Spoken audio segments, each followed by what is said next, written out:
On vit dans une ère où on a l'impression que la richesse est à notre portée. We are here at my offices. No, the original price was. Même des personnes qui sont censées être proches de nous semblent vivre une vie de luxe et sont complètement déconnectées de la réalité. J'avais envie de coquillettes et du coup j'ai commandé des coquillettes sur Uber Eats, donc des coquillettes que tu peux faire toi-même, à 20 balles. Avec tout ce luxe qui swipe sous nos yeux, on a l'impression que ce mode de vie est accessible. Tout le monde nous rabâche, si j'ai réussi à le faire, vous pouvez aussi le faire. Tellement qu'arrivé à un certain âge, on a l'impression d'avoir raté notre vie. Qu'il faut qu'on ait accès à ce lifestyle, au même style de vie que ces mêmes personnes.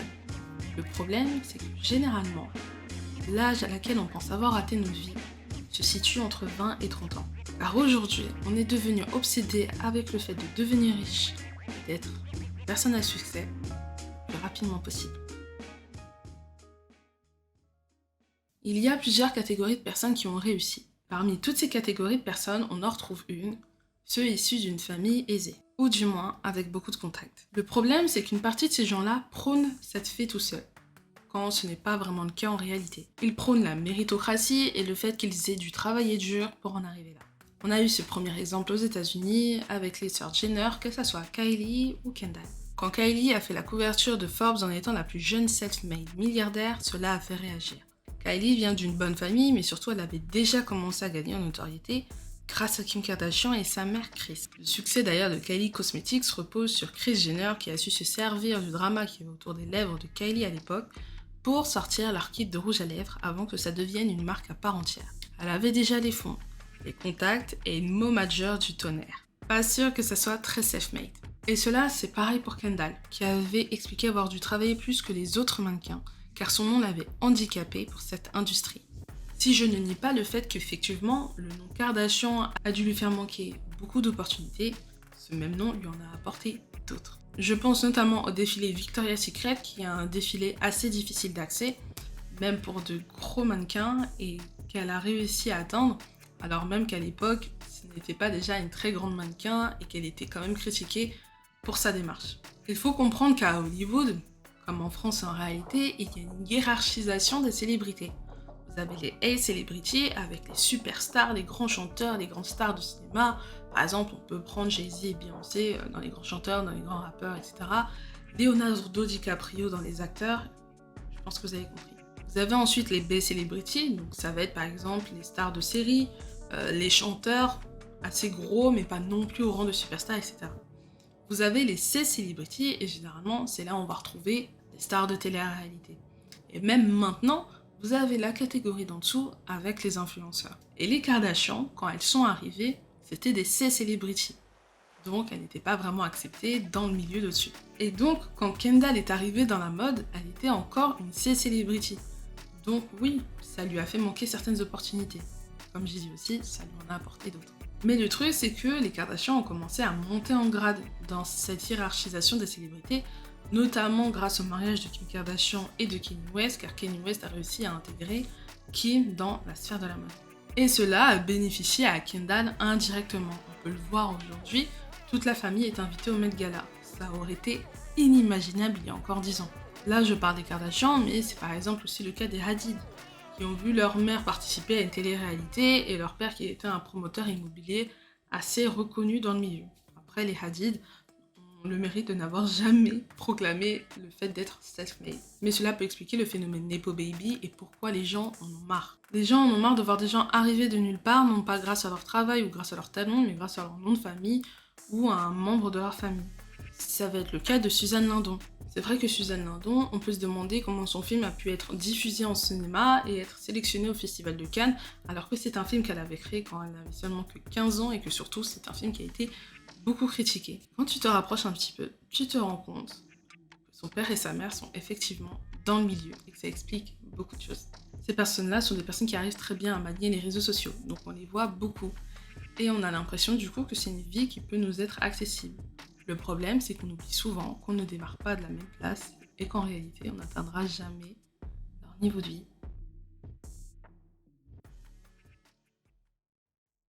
Les scammers ont eux aussi accès aux réseaux sociaux. Et d'ailleurs, parmi toutes les catégories de personnes qu'on va citer, c'est ceux qui seront le plus à même à vous montrer leur style de vie et leur richesse. Et c'est normal, ils ont besoin de ça comme point de validation pour que vous leur fassiez confiance. Les arnaqueurs vont vous montrer une vie de rêve en vous disant, en vous montrant que cela est bien plus accessible que vous l'imaginez. Généralement, ces personnes viennent d'une situation similaire à la nôtre, ce qui fait qu'on se reconnaît beaucoup plus facilement en eux et qu'on est beaucoup plus à même de leur faire confiance. Je vais prendre par exemple l'exemple de Laurent Billionnaire, qui a une vie assez trépidante de ce qu'on peut voir sur les réseaux sociaux. Il a beaucoup été pointé du doigt, notamment par rapport à des arnaques aux NFT, aux paris sportifs, etc. Et ce n'est pas étonnant que des gens ont pu tomber dans le panneau quand on voit le lifestyle qu'il montre. Sauf que voilà, même si vous ne tombez pas dans le panneau et que vous ne suivez pas et qu'il ne vous influence pas, vous les voyez partout. Et donc vous avez toujours cette impression que ce style de vie, ce style de lifestyle, est plus accessible qu'on ne l'imagine. Si dans toutes les catégories, il y a une catégorie de personnes qui nous donnent l'impression que ce lifestyle et cette vie luxueuse est accessible à nous comme des mortels, c'est bien les créateurs de contenu, les influenceurs, surtout les influenceurs lifestyle, mode et voyage. Ces personnes ont bien souvent commencé dans leur chambre avant d'avoir de plus en plus d'opportunités de grandir et du coup d'accéder à des événements auxquels la majorité d'entre nous ne peuvent pas accéder, de voyager dans de très beaux endroits de manière très luxueuse, de s'acheter les derniers sacs de luxe, etc. Comme on les a vus grandir, on a l'impression que ça peut être nous et que si ces personnes y sont arrivées, alors nous aussi on peut y arriver. L'arrivée de TikTok a amplifié cela, tant devenir viral sur la plateforme et accessible à tous. Sauf que voilà, premièrement, il y a des choses à prendre en compte. Tous vos influenceurs ne vivent pas de l'influence, et ce, même s'ils en ont l'air.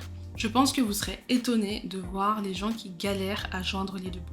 Et puis surtout, si devenir créateur de contenu est accessible à tout le monde en réalité, être un créateur de contenu rentable et qui peut vivre de son activité est bien plus compliqué. Et même quand vous arrivez à dégager un revenu, il faut que ça dure. Et ça encore, c'est pas forcément chose aisée. Réussir sur les réseaux sociaux peut prendre beaucoup de temps. Et par exemple, ma chaîne en est un bon exemple. Ça fait 2 ans que je crée des vidéos et je n'ai même pas atteint les 10 000 abonnés. Il faut garder en tête que même si vous avez 100 000 ou 1 million d'abonnés, vous pouvez potentiellement galérer à monétiser votre plateforme. Et d'ailleurs, on le voit, on avait notamment une influenceuse qui avait sorti du merch et qui avait vendu seulement 32 t-shirts. Ne vous fiez pas juste aux chiffres. Il y a aujourd'hui une vague d'entrepreneurs qui pop-up sur les réseaux sociaux.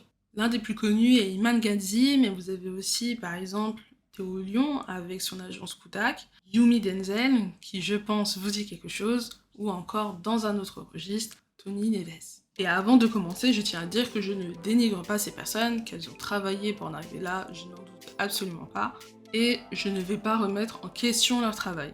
Justement, ces entrepreneurs à succès ne vont pas du tout hésiter à partager leur succès, ce qui est logique. Pourquoi ? Parce qu'ils ont de raisons de le faire. Vous donnez espoir et vous donnez envie de faire les choses. Si j'ai réussi à le faire, je peux le faire.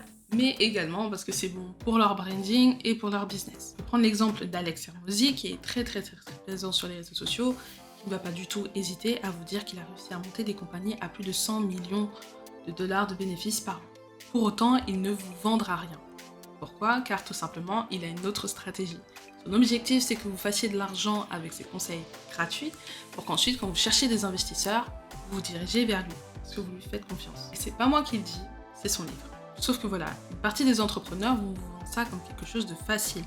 Vous n'avez pas forcément besoin de capital pour commencer, que vous pouvez commencer maintenant et que c'est très accessible et accessible à tous. Ils vont vous montrer leur chiffre d'affaires sans vous montrer les bénéfices qu'ils font, ce qui est important. Chiffre d'affaires et bénéfices, ce n'est pas la même chose. Et cela ne va faire qu'accroître votre envie de réussir, que votre envie d'être riche, etc. Sauf que la réalité d'entrepreneur n'est pas tout aussi belle et que la majorité du temps, un entrepreneur reste déficitaire, un entrepreneur ne gagne pas d'argent dans les premières années de son entreprise. Alors bien sûr, vous pouvez réussir rapidement en tant qu'entrepreneur, je dis juste que ce n'est pas la majorité de tous. Si vous voulez être entrepreneur, j'ai pas envie de vous décourager non plus. Ici, il faudra prendre mes paroles avec des pincettes, car c'était un témoignage que j'avais vu, mais que je n'ai pas réussi à retrouver. Mais globalement, ça donne ça. Une personne travaille avec des personnes qui ont tout perdu, qui n'ont plus d'argent, etc. Et elle disait que chez les jeunes, ce qui revenait souvent, c'est que s'ils en étaient arrivés là où ils sont, c'est parce qu'ils essayaient de devenir riches par tous les moyens. Que ça soit via la crypto, via les paris sportifs, via la création d'entreprises, etc. Cela nous montre quelque chose. On a cette obsession devenir riche plus en plus tôt, quitte à tout risquer. Alors que si vous vous penchez bien sur la question, vous vous rendrez compte que les hommes les plus riches ne le sont pas devenus du jour au lendemain et qu'au contraire, c'est une richesse qui s'est accumulée au fur et à mesure des années. Avoir un patrimoine, être bien financièrement, ce n'est pas un sprint, c'est un marathon. Il faut arrêter de penser qu'être riche et successful à 20 ans, c'est quelque chose de normal. Bien au contraire, ça reste quelque chose de marginal, même si on a l'impression avec les réseaux sociaux que tout le monde vit cette vie. Parce que bien sûr, beaucoup de personnes aussi vous mentent. Ils ne vivent absolument pas ça. Je vais me prendre pour exemple, là ça fait 2 mois que je voyage, que je suis en Thaïlande, que je suis à Bali, que je suis en Malaisie, etc. De l'extérieur, on pourrait croire que je suis riche parce que je vis bien, je suis dans des beaux endroits, etc. Alors qu'au final, pas du tout. Est-ce que pour autant vous devez abandonner votre rêve ? Non, bien sûr que non.